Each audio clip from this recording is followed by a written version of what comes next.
declaring he has concepts of a plan. Well, America needs more than a concept, and Kamala Harris has a plan.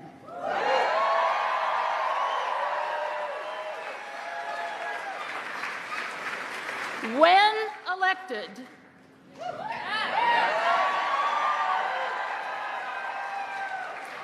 Kamala Harris will protect the ACA, ensuring that every American, regardless of pre-existing condition or employment status, will keep their life-saving insurance.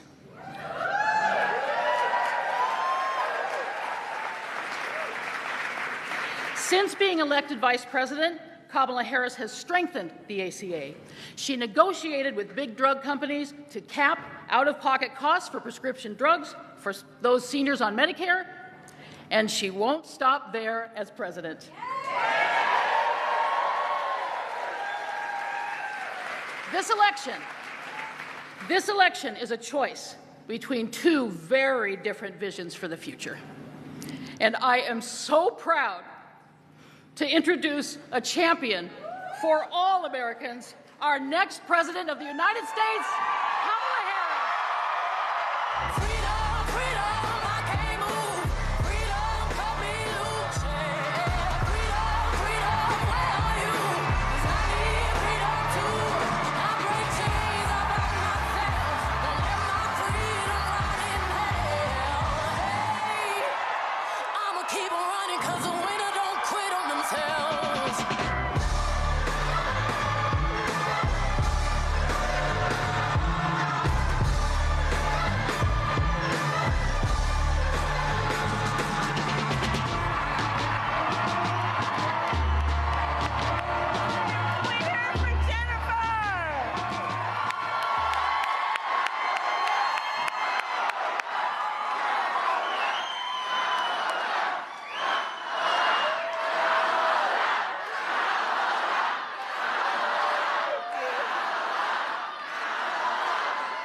Thank you. Oh, it's good to be back in Wisconsin. Hi, everyone. Jennifer, I want to thank you. Jennifer and I had a time to visit backstage, and we first met in 2020 on a Zoom talking about the Affordable Care Act, and your son is doing well now. You are an incredible leader, and I thank you.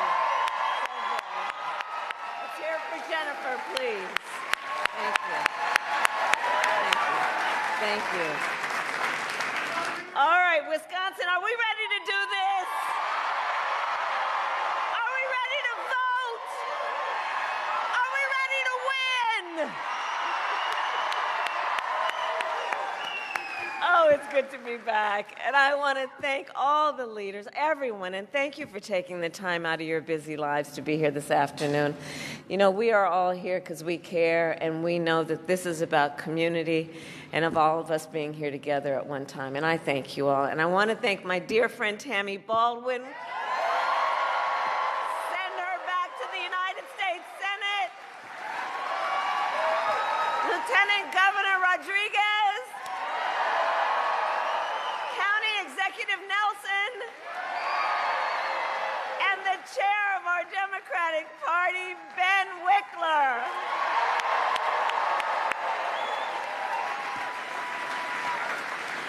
All right, we have work to do. Okay, Wisconsin, 4 days left in probably one of, if not the most consequential elections of our lifetime. And we have work to do still. We have a lot of work to do, but we like hard work. Hard work is good work. Hard work is joyful work. And make no mistake, we will win. We will win. We will win. We will win. And one of the reasons, and yes, we will win. And we will win, and we will win because we are the type of people who we know when you know what you stand for, you know what to fight for. You know what to fight for, right? And in this election, we have an opportunity to finally turn the page on a decade of Donald Trump trying to keep us divided and afraid of each other. We're done with that. We're done. We're exhausted with that. And we know that's who he is, but Wisconsin, that's not who we are. That's not who we are. That's not who we are, and it is time for a new generation of leadership in America.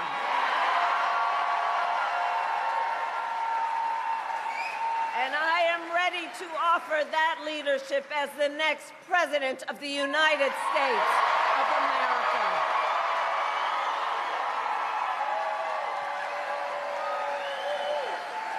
And Wisconsin, you know me, I'm not afraid of tough fights. For decades, clearly,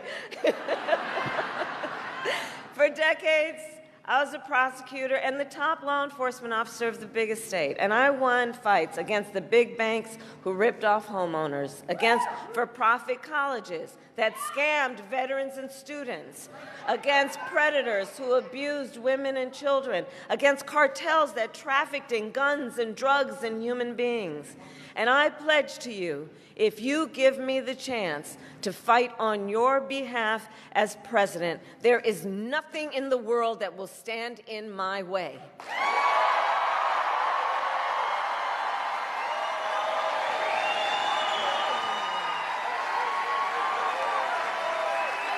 And look, and on the other side, we know who Donald Trump is. Now, this is not someone who is thinking about how to make your life better. He is someone who is increasingly unstable, obsessed with revenge, consumed with grievance, and the man is out for unchecked power. He's out for unchecked power.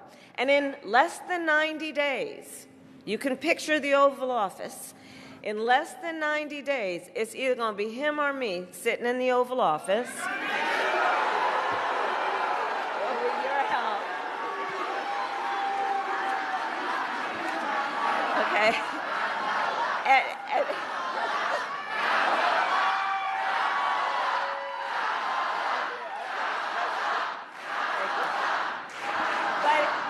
But let's help the friends and family and neighbors who are not here right now. Imagine that for a minute, right? January 20th, Oval Office. It's either going to be him sitting in there, poring over and stewing over his enemies list, or when I am elected, it will be me walking in there on your behalf, working on my to-do list. Because we got work to do. Because we have work to do. And at the top of my list is bringing down the cost of living for you. That will be my focus every single day as president, including I will give a middle-class tax cut to over 100 million Americans. We will enact the first ever federal ban on corporate price gouging on groceries. And fight to make sure that hardworking Americans can actually afford a place to live. And one of the things that we were talking about backstage is about the importance of people being able to care for their family members, and including and in particular their elder family members. And some of you may know, and this is personal for me, as are so many of these issues. I took care of my mother when she was sick. And I know what it is in terms of taking care of someone and just trying to cook the things that they feel like eating, right? Just trying to help them put on a sweater. Trying to think from time to time, what can I do to put a smile on their face or make them laugh? It is important work, and it is work that is about dignity. It's about dignity. And if you are caring then for an elderly parent or relative, my plan is to cover the cost of home care under Medicare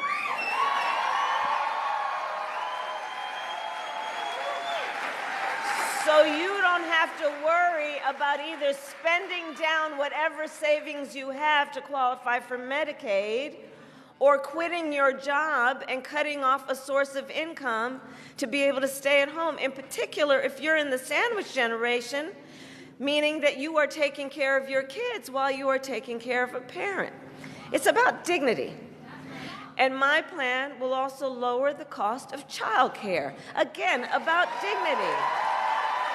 About dignity. My plan is to prioritize cutting taxes for small businesses. Do we have small business owners here? I love our small businesses. You are part of the backbone of America's economy. And that's the work we will do. We will do the work of lowering health care costs because I believe so deeply and strongly, access to health care should be a right and not just a privilege of those who can afford it. It's about values. It's about values. On the other hand, Donald Trump's answer to the financial pressures you face are the same as they were last time. Another $1 trillion in tax cuts for billionaires and the biggest corporations. And this time, he will pay for it with a 20% national sales tax on everything that you buy that is imported. Clothes, food, toys, cell phones. A Trump sales tax that would cost the average American family, economists have measured it, more than $4,000 a year that you are not paying, you would have to pay because of that tax. And on top of that, as we have discussed, he still wants to get rid of the Affordable Care Act, which would throw millions of people, millions of Americans, off of their health insurance and take us back to the time when insurance companies could deny people with pre-existing conditions. You remember what that was? Well, you are correct. We are not going back. We are not going back. We're not going back. We're not going back. We're not going back. And we are not going back because just like Wisconsin's state motto tells us, we will move forward. We will move forward. You guys know that best. So ours is a fight for the future, and it is a fight for freedom. Like the fundamental freedom of a woman to be able to make decisions about her own body and not have her government tell her what to do.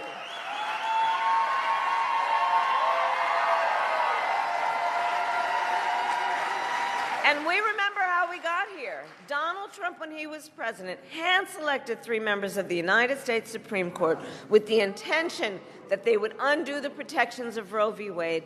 They did as he intended, and now over 20 states have a Trump abortion ban. Imagine, in America today, 1 in 3 women lives in a state with a Trump abortion ban, many with no exceptions even for rape and incest, which is immoral. And Donald Trump's not done. He would ban abortion nationwide, yes, even here in Wisconsin were that to happen, and he would restrict access to birth control, put IVF treatments at risk, and force states, get this, to monitor women's pregnancies. Just Google Project 2025, which I still can't believe they put in writing. And let us agree, one does not have to abandon their faith or deeply held beliefs to agree the government shouldn't be telling her what to do. Not the government. Not the government. Not the government.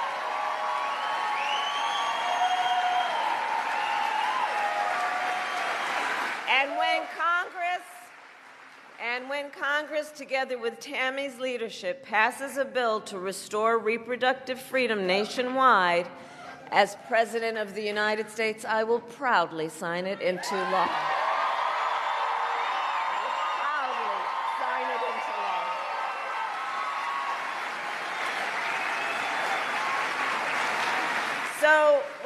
Wisconsin, I am asking for your vote.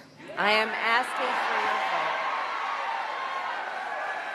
And here is my pledge to you. Here is my pledge to you. As president, I pledge to seek common ground and common sense solutions to the challenges you face. I pledge that I am not looking to score political points. I am looking to make progress. And I pledge to listen to those who will be impacted by the decisions I make. I will listen to experts.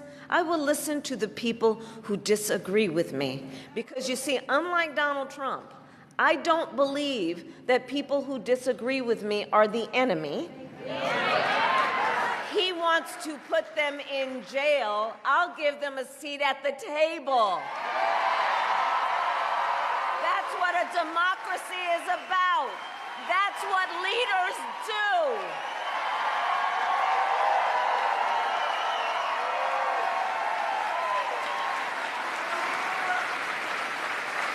And it is my pledge to always put country above party and self, and to be a president for all Americans. For all Americans. That is my pledge to you, Wisconsin. So let me ask, we're 4 days out. Who here has already voted? Oh, wow! Oh, my goodness. That's great. Thank you. Okay, well, here's what I want to ask. I want to ask a little more of you. Please talk to your friends and family and neighbors and share your perspective. Share why you have taken the time out of your lives to spend this time here when there's so many other things you could do. Let them know, because this moment, I think, really is our opportunity to reconnect with people and remind them they're not alone and build community. And so please, share with them why this election is important to you and encourage them to make their voices heard. And for anyone who's not yet voted, no judgment. But please take a moment now to just think about what your plan will be for when and where you will vote. And please go to iwillvote.com. Yes, I have a website. For all the information you might need about when and where you can go to vote and where to drop off your absentee ballot.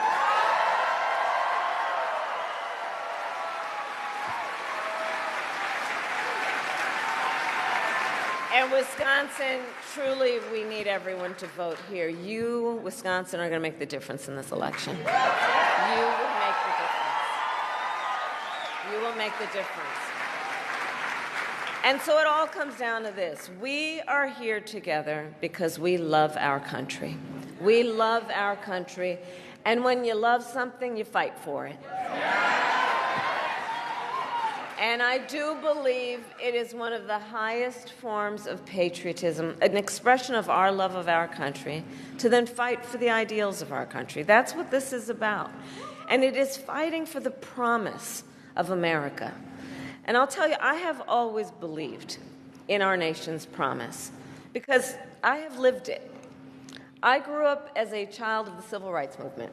My parents took me to the marches when I was in a stroller.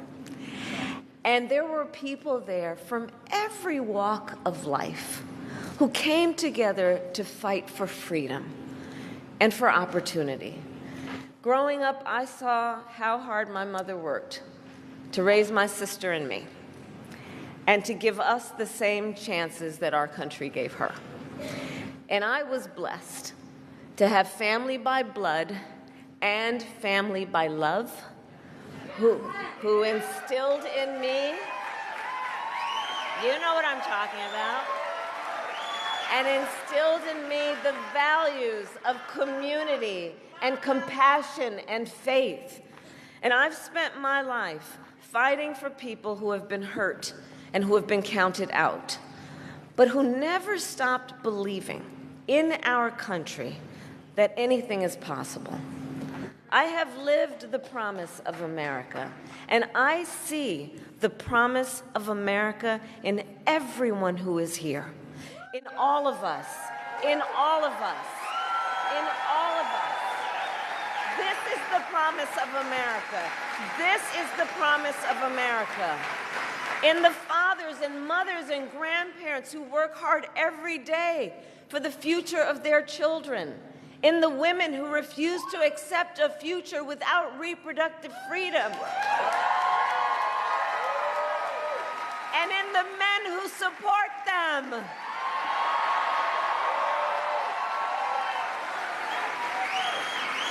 In Republicans who have never voted for a Democrat before but are putting the Constitution of the United States above party. Right? The promise of America is all around us. It is in the young leaders who are voting for the very first time. Where are you? Where are you? Oh, I love Gen Z. I really do. You know what I love about this generation? You all are rightly impatient for change.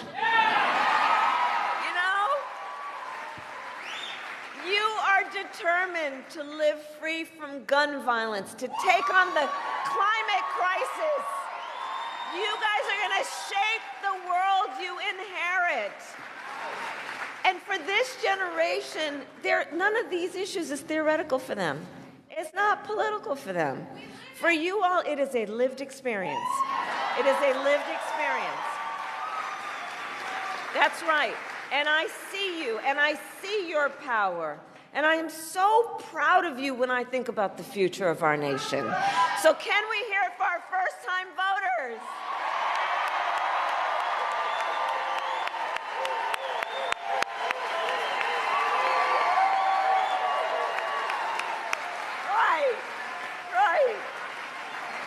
Right.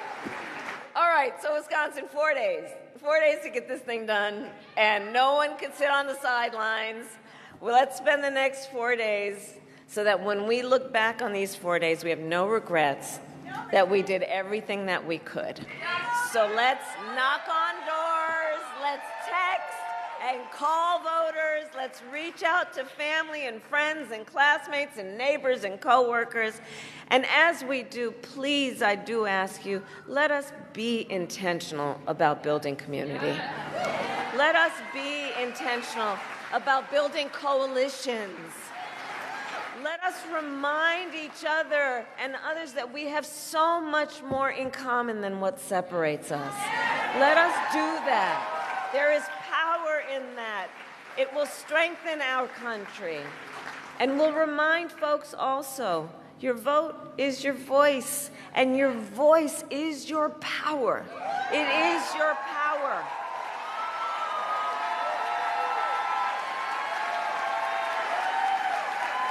And so, Wisconsin, today I ask you, are you ready to make your voices heard? Do we believe in freedom? Do we believe in opportunity? Do we believe in the promise of America?